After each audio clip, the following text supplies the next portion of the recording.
This program is brought to you by Dixon Premium Batteries. Power is in our name. It's a warm welcome from me, Brendan Kelly, to Ebotse Dam at the Edenvale Speedgoat Club for round 3 of the South African Formula 1 Powerboat Championships. The action goes straight into time trials, and the first boat out on the water, the 46 machine, that's Nico Wessels in the colours of Boaters World, and he goes through and sets a time of 56.61 seconds.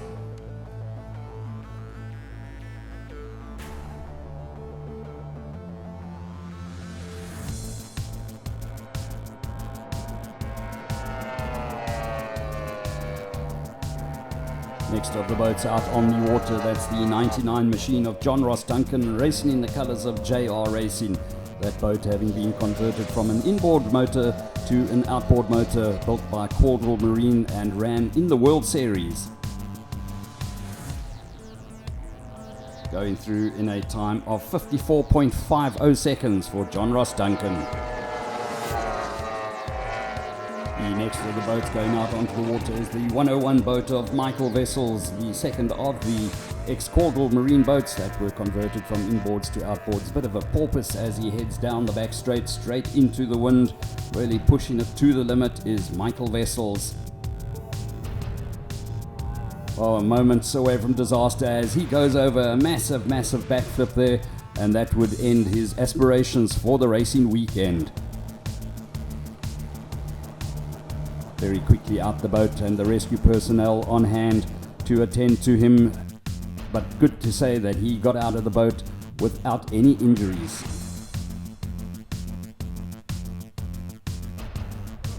Unfortunately, the same can't be said for the Caldwell hull. See, it has got lots of structural damage, and that boat would take no further part in the day's action. Mornay Herald, the man from down in the Western Cape in the 111 boat, racing in the colours of Veldrift Marine, blasting his way around the circuit now.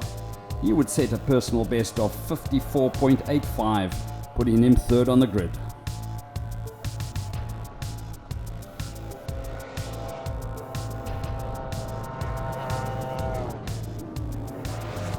Next up would be Keegan Frankovitz in the 58 Dixon battery boat. He would be the only of the Dixon boats to go out onto the water after Ronan Dixon having blown his motor in the early morning warm-ups. They were busy changing that motor.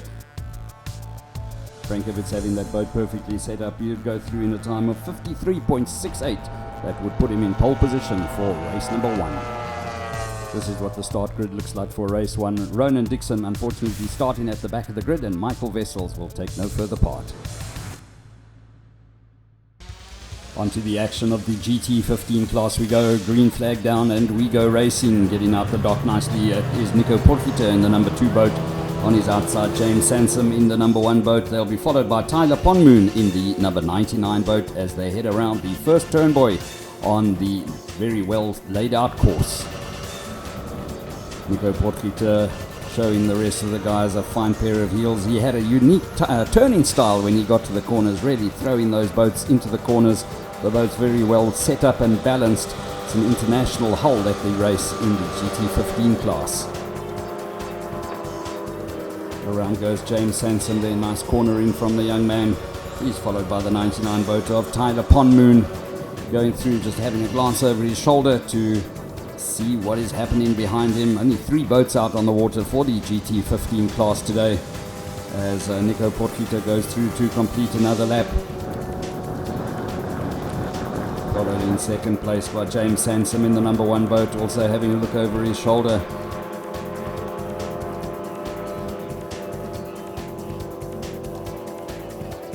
Checking to see the progress of Tyler Ponmoon in the 99 boat. Once again having a look as Tyler Ponmoon keeps looking over his shoulder like that to James Sansom. Tyler Ponmoon going to go around the outside of him. Rather focus on what's happening in front than worry about what's happening behind. Nice and tight around the corner for the number 1 boat once again. And then Tyler Ponmoon taking that position, moving up into second place in the number 99 boat.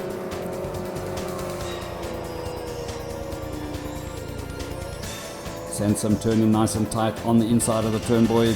Huge advantage as they head down the back straight. Pulls up alongside the second place boat, but that's our race leader in the number 2. big gap that he has opened over the rest of the field.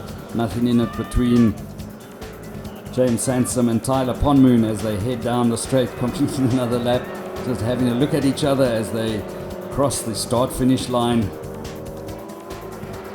We're on the last lap of the race now, and coming through to take the checkered flag would be the number 2 boat of Nico Potgieter. Dominant win for him in the end, but all of the action happening right behind him. Dragged to the finish now. Tyler Ponmoon in the 99 boat will snatch second from James Sansom, who would end up third. We caught up with GT15 race winner as well as overall winner Nico Potgieter. It was quite fun.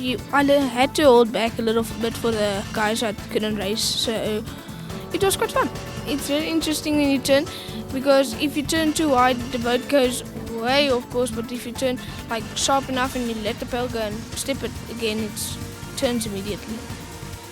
The GT10 junior class unfortunately having been cancelled after Ethan Parsons rolled his boat and ended up being taken to hospital.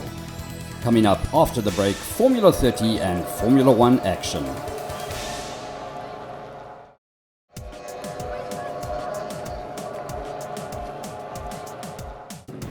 Welcome back to the Formula 30 action, waiting for the flags to drop.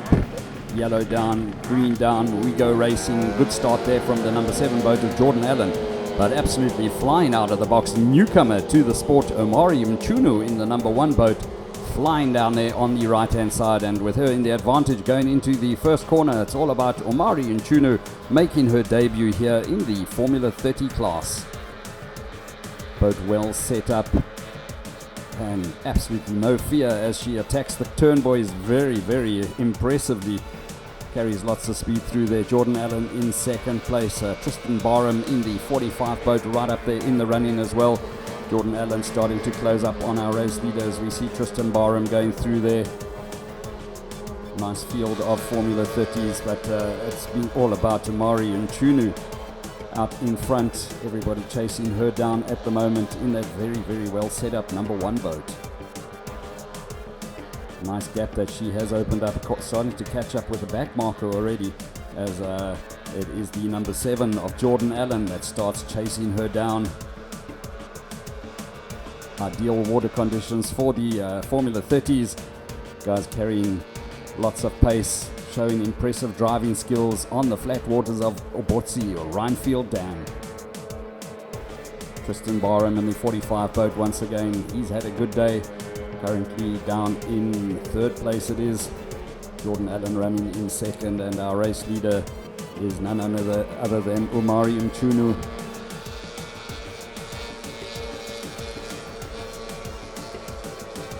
Jordan Allen looking good as she chases down our race leader.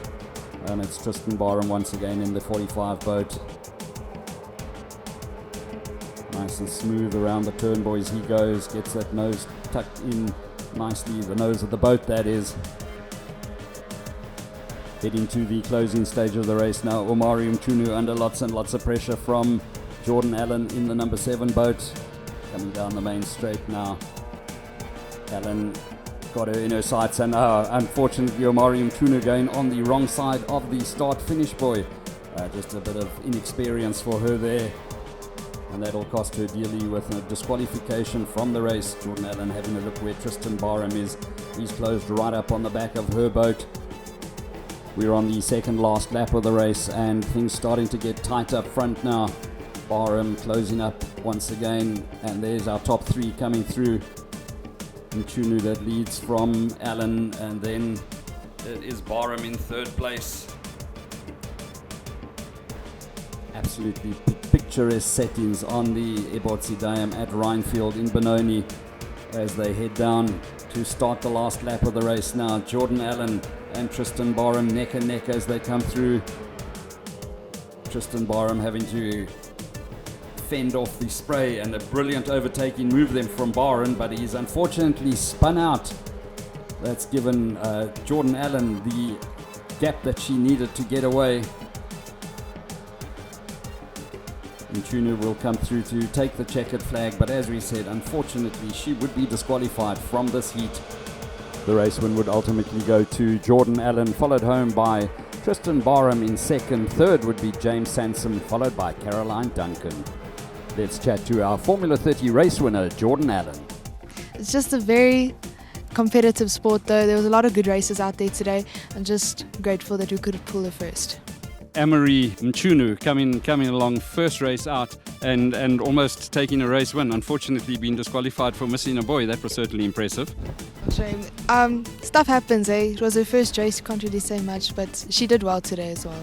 It's her first race, can't really blame her. This is what the overall results in the Formula 30 class look like.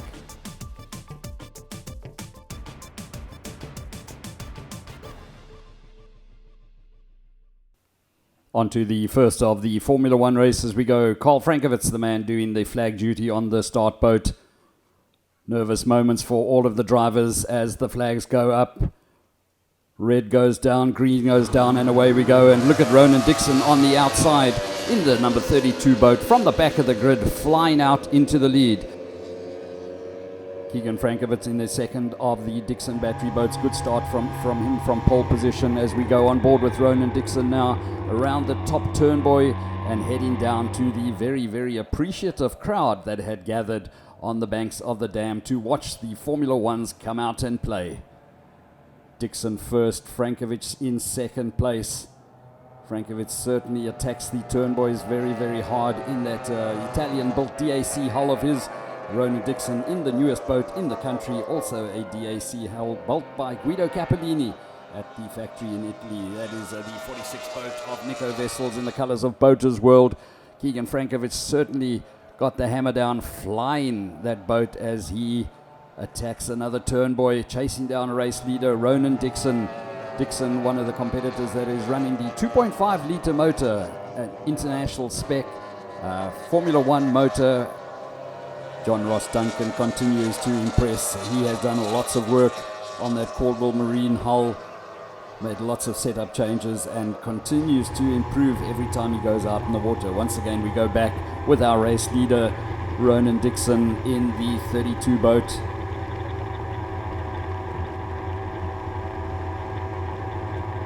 Gets the nose trimmed down as he goes around the turnbuoy at the bottom of the circuit and then up the long back straight. Nico Vessels in the 46 machine having a good day so far. Impressive speed that he is showing and getting to grips with that boat as we watch our race leader Ronan Dixon ahead of teammate Keegan Frankovits. Beautiful footage of flying Formula Ones on Rynfield Dam. In third place, you see Mornay Herald now coming through, a man who's made a welcome return to Formula 1 racing. He's been around powerboat racing in South Africa from the early 90s, has Mornay Herald racing in the colours of Veldrift Marine Services. Gets the nose pitched up nice and high as he heads down the back side of the circuit. We go on board with Ronan Dixon as he now starts heading down to see the checkered flag coming out. It's been a great race from him, having started at the back of the grid after that engine change.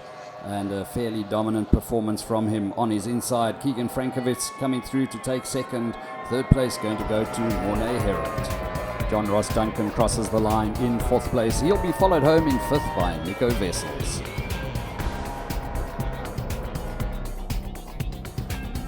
Don't go away. Coming up after the break, heats 2 and 3 of Formula 1.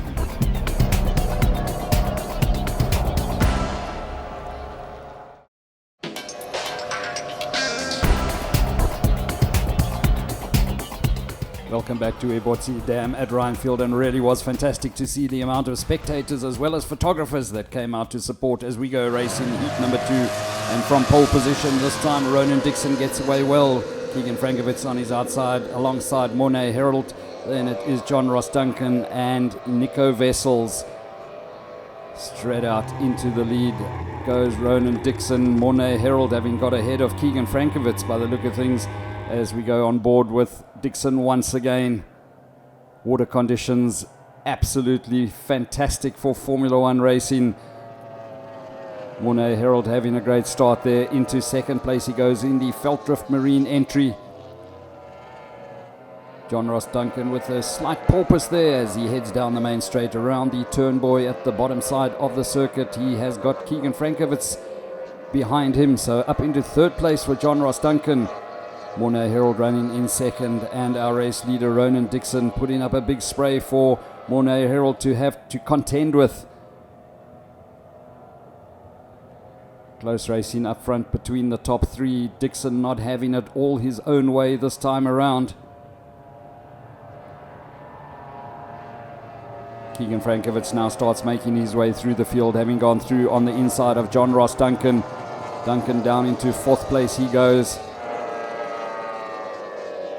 Beautiful paint job on the Dixon Batteries number 32 boat. When it goes down the back straight, it is blue. When it comes down the main straight, it is red. As we watch Nico Wessels in the 46 Boaters World entry negotiating the bottom turn buoy.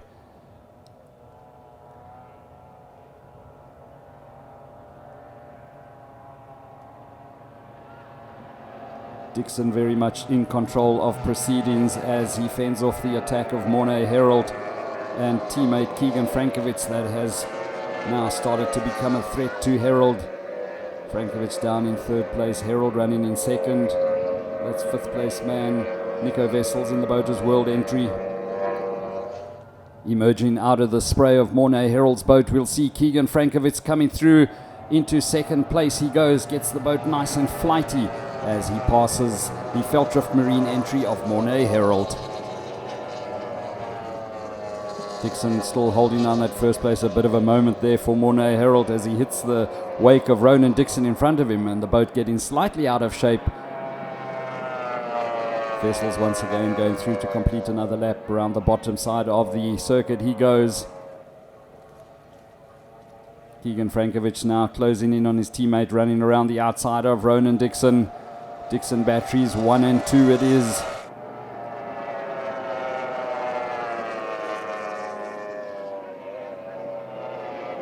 Keegan Frankovich going very deep into the corner and then hugging the turn buoy as he goes around it. Different driving styles from the two drivers. Frankovich normally very aggressive around the turn buoys. On the last lap of the race we go on board with Ronan Dixon once again. Down the short little back straight, the next of the turn buoys will put him on the main straight, heading down past the very appreciative crowd that had come out. Keegan Frankovich giving it his all, but not managing to close down on our race leader, Ronan Dixon. He would come through to take the checkered flag once again, winning 2 out of 2, going into the final. Frankovich finished in second place, third across the line, Mornay Herald. He'll be followed home in fourth by John Ross Duncan, and in fifth place, Nico Wessels.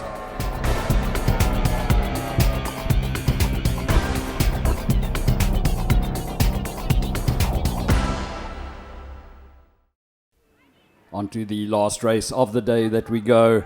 Boats already lined up in position. The photographers have had a great day out there. None of them have left as we go under starters orders once again. Frankovich with the flags, and Dixon gets away incredibly well once again, and another good start there from Mornay Herald, having the jump over Keegan Frankovich.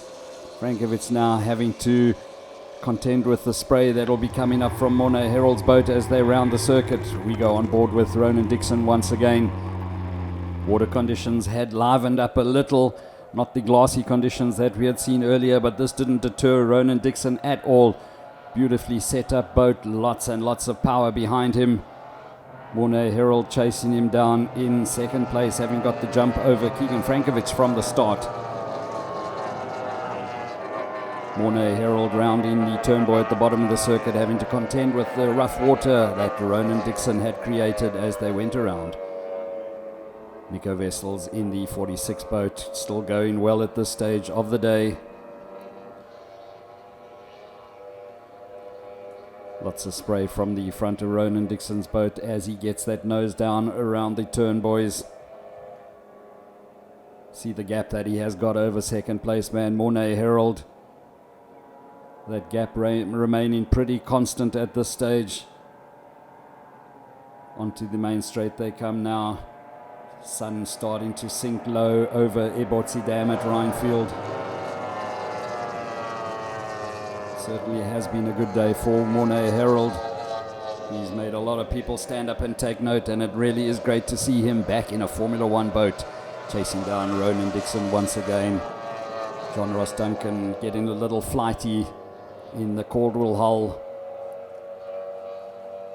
Keegan Frankovich seems to have gone off the boil as we focus on our race leader, Ronan Dixon. He heads down to the cameras past the crowd on the banks of the dam. You can see that gap over Mornay Herald has grown a little bit. Keegan Frankovich still in third place at the moment, but not managing to close up on second placed man Mornay Herald. Heading to the closing stages of the race now, and it's all been about Ronan Dixon out front. This would be the last we see of Nico Wessels breaking down at the top side of the circuit. Yellow flags going out to indicate to the drivers that there is a boat stopped on circuit, but coming through now, heading towards the main straight, is our race winner, Ronan Dixon. 3 out of 3 wins for him. Great day. He has now come of age in Formula One. Second place goes to Mornay Herald. And third place, a great drive from John Ross Duncan. He takes third. Fourth place goes to Keegan Frankovich, and an unfortunate DNF for Nico Wessels.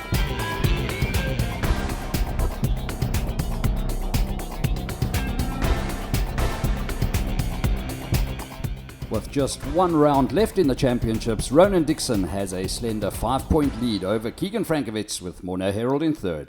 Ronan Dixon, it doesn't get any better than this great day at the office. 3 out of 3 wins, and this boat is absolutely stunning. Well, thank you very much. It was a challenging start to the day. Unfortunately, in open practice, we blew an engine, so we had to scramble before the race. Fortunately, we were able to get one together. We missed qualifying, so we had to start from the back of the grid. But I must say, it was such a fantastic day. So thank you to my team, and thank you to Guido for building an amazing boat.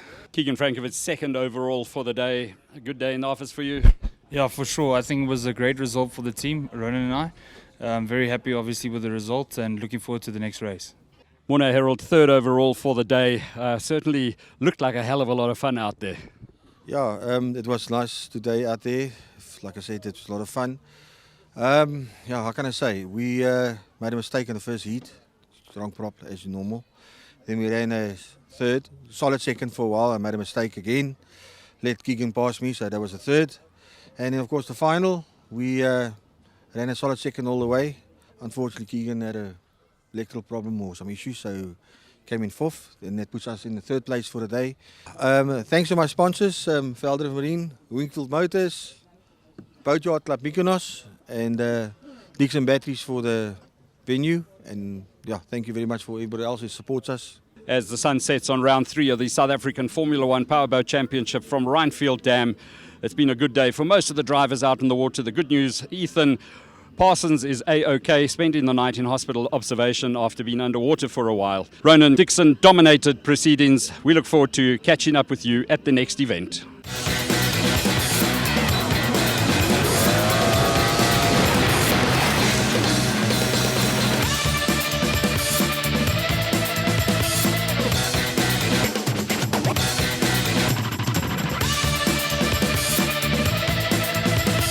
This program was brought to you by Dixon Premium Batteries.